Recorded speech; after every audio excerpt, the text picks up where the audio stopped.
News Weather Team, certified by Weather Rate, sponsored by AC Designs. So if you're heading to the polls or you just want to take a stroll, really not much out there. I mean, there's a lot of thunderstorms well offshore, but where there are showers, it's coming on down. We have some downpours over extreme southern Duval and northern St. Johns County. And that's going to linger in areas along I-95 and in the south until about sunset. But we've talked about that, so let's go beyond this evening's weather and beyond our local weather. Do you see it? Ernesto is no more. It was a hurricane through this morning, but now it's what we call an extratropical system. That just means that energy will join up with another storm system. Do you see it? It's way out here. It's raced by southeastern Canada, and here's what's left of it. And that's going to combine with another storm system, and it's actually going to impact Western Europe. And typically the first part of Western Europe that is impacted by storms coming out of the Atlantic is the Dublin area. And what about Dublin? Because, well, the Seminoles are playing Georgia Tech there this weekend. I can tell you that whatever is left of Ernesto, whatever it does to Dublin, as far as producing windy, wet weather, that's probably going to be over the next couple of days and back to more typical weather for Dublin this time of the year. We're going to have your Seminole Georgia Tech forecast for Dublin in just a bit. But let's come back closer to home. Basically, think of all of this color, and then, of course, this is lightning. These are big thunderstorms. And whereas we were on the edge of that, but still had some of that activity until late last night, now it's a little farther off to our east and southeast. So primarily Daytona Beach on to the south.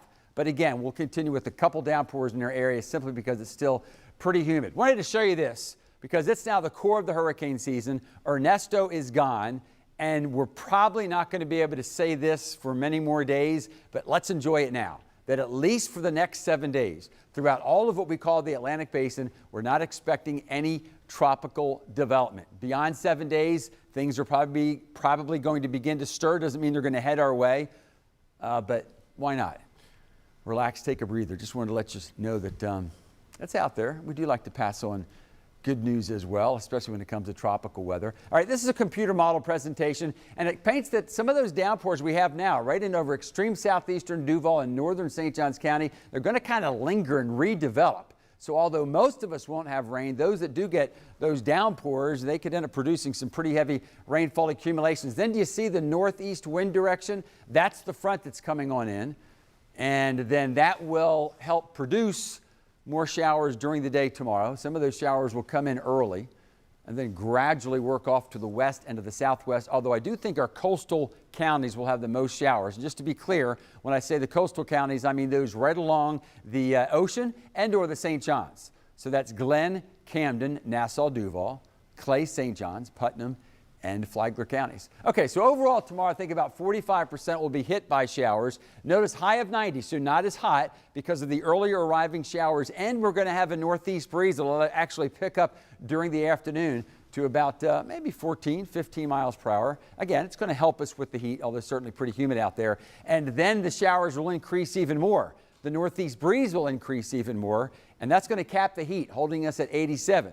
Now, it's still going to be humid. Your clue there is the morning low of 74, but that looks like the pattern we're going to get into now as we head into Wednesday, Thursday, and Friday. And the pattern of that northeast breeze, meaning if you're near the coast, instead of late in the afternoon like we saw yesterday and today, if you're near the coast, your highest risk of showers will actually be during the morning, and then they'll spread inland during the afternoon. If you're heading up to Atlanta, looks pretty nice there on Friday, and if you're lucky enough to be heading on over to Dublin, pretty nice there as well on the Emerald Isle. Going to finish up with how our weather will look over the next 7 days. All right, Tim, thank you.